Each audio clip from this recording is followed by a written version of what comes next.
Hey everybody, welcome back to the channel. This is your host Majestic speaking with another episode of Mech Warrior Online here. And as you can see, I'm playing with the Pirate's Bane, the Locust hero, and we are on Crimson Strait, just firing into a couple opponents here on the flanks. We are playing skirmish game mode, so there is no other objective other than completely erasing each other from existence. So that's what we're doing here, and as you can see, I do have some support from some friendlies, but I do need to be careful. I can't sit here by myself and just keep thinking that I'll be able to survive two heavies and another light on their side, even if it is an Irby.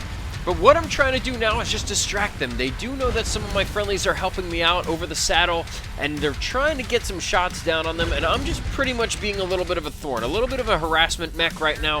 They're getting some partial shots down on me, and the important thing, especially going amongst this cityscape here, is to not let them get full alpha type of damage. So right in front of us, again, we have this direwolf just doing some circles around him and his friend, the Irby. We took off the arm of that Irby, and he's just trying to get some shotgun fire down on us, but we're doing some circles around them. We're not letting them focus up on us.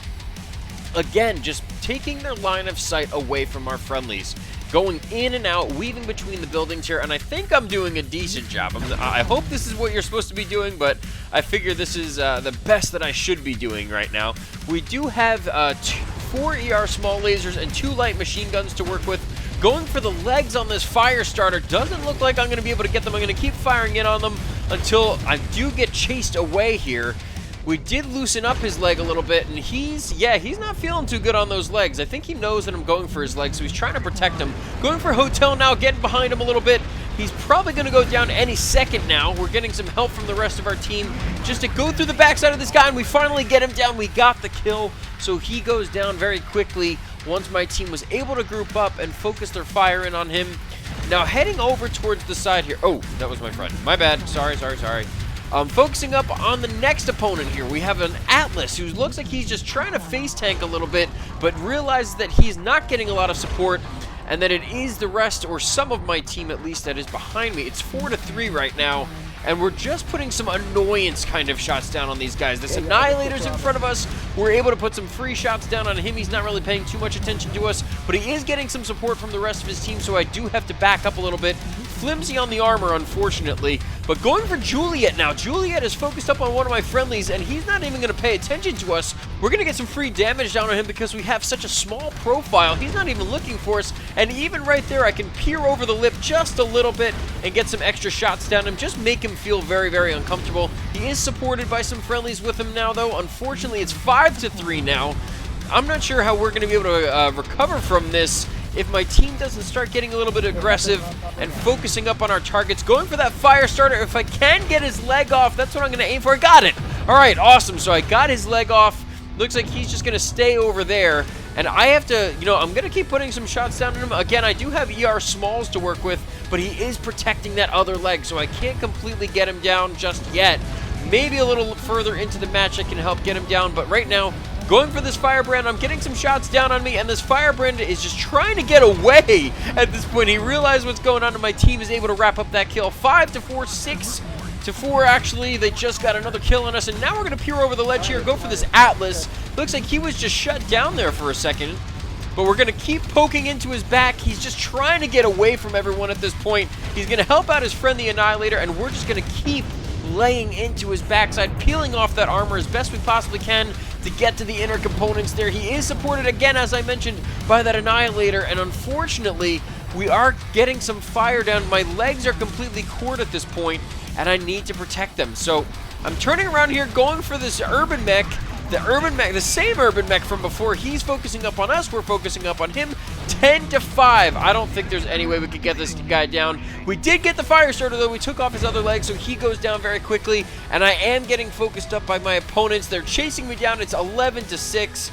We need a miracle here. That's the only way that we're going to be able to survive this match. 11-6. They do have a lot of tonnage, even some fast movers left, so it's only a matter of time before either someone catches me or I catch some big, heavy kind of alpha here.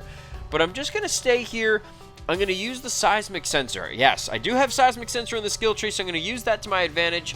And I do hear him. I hear something coming, and there he is. Okay, so we see the blip on the map.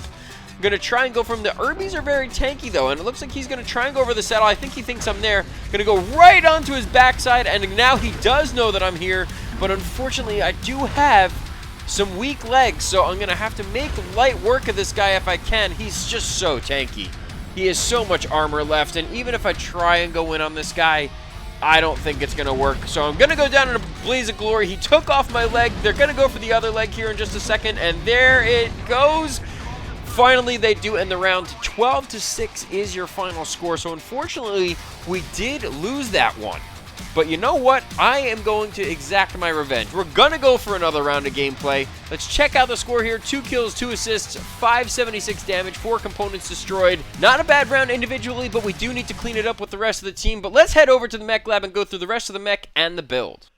Alrighty guys, welcome back to the Mech Lab, where we're going to go through the details for the build on the mech I have in front of me, the Locust Pirate's Bane Hero. Now, this little harassment, annoying, pesky little critter out there on the battlefield, I feel has really been enhanced since the release of the new tech.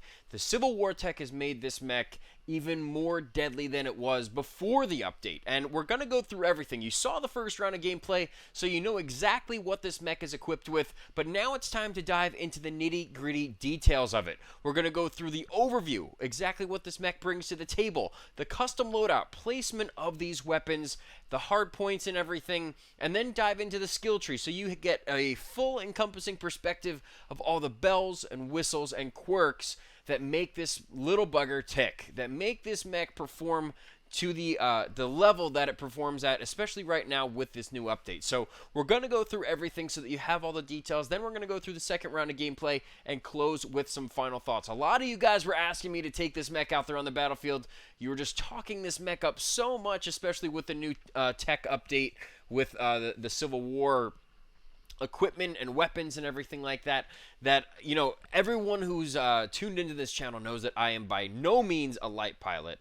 I'm more of a medium and heavy pilot for all of you newcomers to the channel, but I had to give this guy a try, and I wanted to do it for you guys because a lot of you guys have been asking. Just give it a shot, see how you do with it, try your best, and see what comes of it. So that's exactly what I'm doing, and I want to put myself out of my comfort zone, especially in a 20-tonner, so I know I'm pretty flimsy on the armor and everything like that, but I'm going to do the best I possibly can, and as you saw from the first round of gameplay, not so shabby, or at least I don't think. I don't know. Maybe you guys think differently, but in any case, this is the overview here. 2 ballistic, 4 energy, 0 missile, 1 AMS, and 1 ECM. Now, you know that what the equipment and everything is based off the first round and everything, but when you look at the loadout itself, all of the weapon hardpoints focus up on the torsos, the right torso, the left torso, and the center torso. So that is what we're looking for here. We're consolidating everything to the torsos on this mech. So even if our arms do get blown off, we're still in the fight. We do have an XL engine, so we can't lose a torso, but we can lose both of our arms and still be in the fight. 100% of our loadout still intact, except we will lose a bit of heat efficiency and a little bit of ammo. Now, what makes this mech tick as opposed to what it was performing, or the level that it was performing at before? Well, now you have ER small lasers, not small lasers or medium lasers. You have ER smalls or ER mediums if you want to push your luck with the heat threshold, that really make this mech that much more deadly, especially from range. You're enhancing the range that this mech performs at between the ER smalls and the light machine guns. They give this mech a little bit more wiggle room, especially when it comes time for closing in on any of your opponents. By having that extra little bit of range, you can just have a little bit more of a pokey feel to this mech, as opposed to feeling like you really have to get up close or too close for comfort in order to try and get your risky shots down and play a little bit safer back, you know, a little bit further away from range, in other words. So, as you can see, this mech is packed to the brim. We can't fit anything else on this mech, even if we tried. We have maximum of pretty much everything. 20 out of 20 tons, 66 out of 78 slots, 128 out of 138 armor. So, I only took 10 armor hardpoints out of the head. A 1.7 heat management ratio.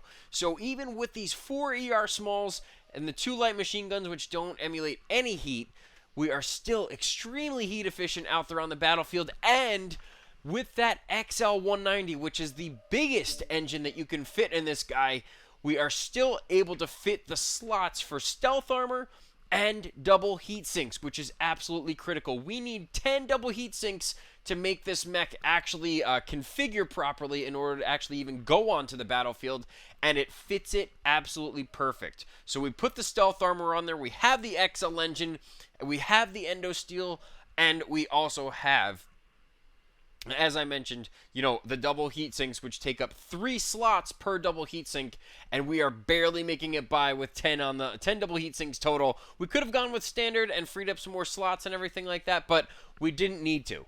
Otherwise we would have filled up the tonnage either way. So going with double heat sinks obviously enhances the heat efficiency of this mech even further, and we filled the bill. We fit the bill. The 1.7 heat management ratio, this mech is not going to shut down from heat very often. I mean, unless you really push it on a very, very hot map with stealth armor engaged and constantly firing off these ER smalls, I don't really see it. Or you're standing in the lava on Terra Therma. So those are really the only 2 scenarios where I can really see you pushing this mech to its maximum heat threshold. Firepower, 20. Not a huge alpha by any means, but that's not what this mech's for. We have 165.4 kph to work with, which is the strong suit on this mech. It is one of the fastest in the game with that XL190 in there. But if you look at the loadout itself, we have 1 ton of our weapons in the right torso, 1 ton for the left torso, and 1 ton for the center torso. So of the 20 tons available, we have 3 tons that fill out all of our weapon hardpoints. That is incredible. That's perfect. That's what we want. So 3 tons catering towards all the weapons. We have another 1.5 tons for the machine gun ammo, so that's 4.5 tons. Another 1.5 tons for the ECM suite, which brings it to 6 tons. And then you put the 190 in there, so it's up at 12 tons.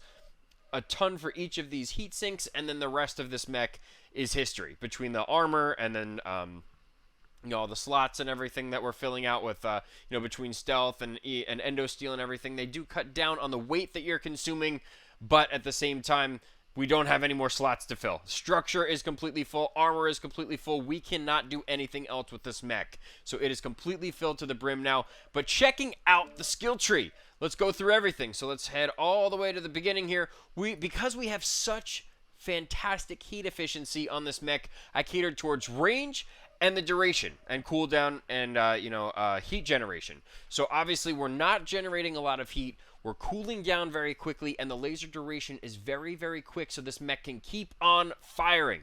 That is the intention behind it. So that's what I decided to go with, a lot catering towards this firepower tree, but it definitely stacks up and benefits this mech when you have not only the heat efficiency, but the heat dissipation that this mech has to offer with this current build.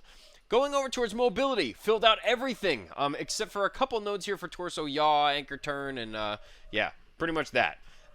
We have speed tweak completely full, so with the max engine, this is as fast as this mech can go, 165.4 kph.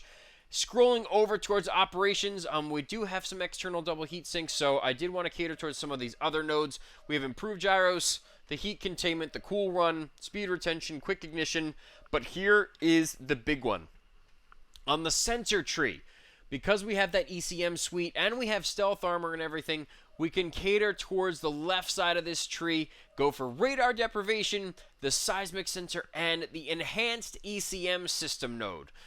So that is the whole reason why, especially with this mech and what kind of equipment we can place on it, you gotta cater to what it has. And that's what I tried to do here, between a mix of firepower, mobility, the sensors, and then last but not least, the final node on that consumable slot so that we can fit 2 consumables on here.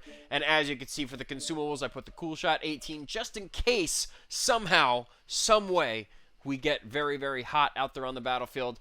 And then the advanced airstrike, just to put down some extra damage on grouped up opponents, so on and so forth, or tactically, so that we can get our mechs and the rest of our friendlies into a more beneficial position to take down our opponents. But that's going to do it for the overview on this mech. I hope you guys enjoyed the first round of gameplay, but now it's time to hit the battlefield once more in the Pirates Bane Locust Hero. Here we go.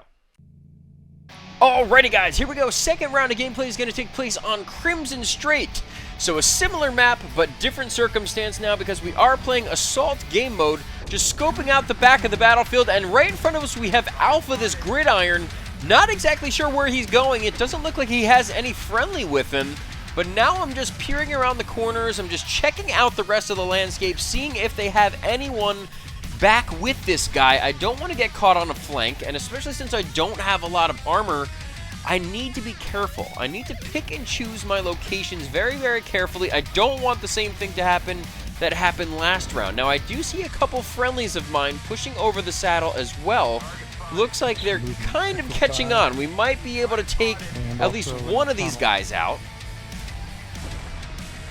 And I'm just sticking... Okay, so next to me I have an assassin. So if I stick with the assassin, we could probably take out this gridiron. Yes, and that's exactly what he just said over comms. He said he wants to go for the gridiron and asked for my support. So I'm going to do exactly that. I'm going to help this guy out, get this gridiron down. That'll be a free kill for us because it doesn't look like he's accompanied by any friendlies, just focusing up on his backside and just being a big distraction, of heavy annoyance for this guy. Now I'm going to go underneath the platform, so that just puts him completely off balance. He doesn't know who to go for right now. He's going to go for the assassin, and I'm just going to help amplify whatever damage my friendly assassin's going to put down. Now, we did have our stealth armor active, so we did heat up a little bit, but my friendly assassin is able to clean up that kill very quickly. Indigo in front of us now. Stormcrow with streaks. Super dangerous for us in a light mech. Even with the ECM, we do need to be careful because over time he can actually target us if we leave that targeting long enough. But it does look like my friendly, that assassin, is trying to engage on this guy. He is a little beat up though, so we're gonna have to step in here. I'm gonna help you out, buddy. I don't even care about the risks involved. We're gonna get this guy down so that you can survive for the rest of the match with me. You're my friend in combat, and it's time to step back up to the plate and make sure we get this Stormcrow down. It does look like we are getting some damage amplified from some of our other teammates that are a little farther out. They do see what this guy has equipped on his mech, and we're just trying to help out wherever we possibly can. Again, going for this Stormcrow, maybe go for that center torso if we can, and finally he goes down. We actually happened to get the kill. 2-1 is the score right now. It does look like maybe some of our team is starting to figure out that we are on the other side of the saddle, doing a lot of the heavy lifting right now, especially distracting them, getting some of their team to come back this way. It looks like Delta's off in the distance, but right in front of us, Hotel, this roughneck. Is he with anyone? Okay, so he does have some friendlies off in the distance with him, but he himself is alone. So that is a big opportunity for us if he decides to push forward. Now I'm going to just hang over the lip here and just put some damage down into him wherever I possibly can. And there he comes. So he is actually pushing over back towards his base, and we get a completely open look at his backside, and we're just going to push in on this guy. The rest of my team is swarming him, so whoever's left with us, we're just going for the big shots on this guy, hopefully get him down, going for that center torso, and finally he gets taken down by one of my friendlies. 5-1 right now. So we have a very comfortable advantage right now. Bravo, this linebacker, and he is accompanied by this Timberwolf who's with him. The Timberwolf did lay eyes on me, but I'm not going to let myself get too aggressive and stay in front of him. So now I'm going to push back with my friendly assassin who is still alive, but we are getting flanked by this Wolfhound. Looks like the Wolfhound came back to help out just a little bit. Very tanky mech. We're going to put down our shots wherever we can, but we're not going to get too aggressive, especially when he's accompanied by that Timberwolf. We're just going to serve as harassment, just constantly making circles around these guys to make them feel very uncomfortable, changing their targets, and not really get deadlocks on any of us. Going for, again, for this Wolfhound. Looks like he's trying to focus up on me, but I'm weaving in between the buildings and the natural terrain. Not going to let him get too much damage down on us.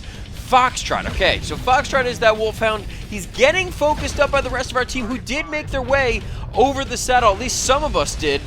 Now I'm going to focus up on that center torso if we can. That's going to be the ticket to getting this guy down. Again, just constantly putting those salvos into him. Our heat is fine. Our center torso is all we have to worry about right now. Even our limbs aren't too bad.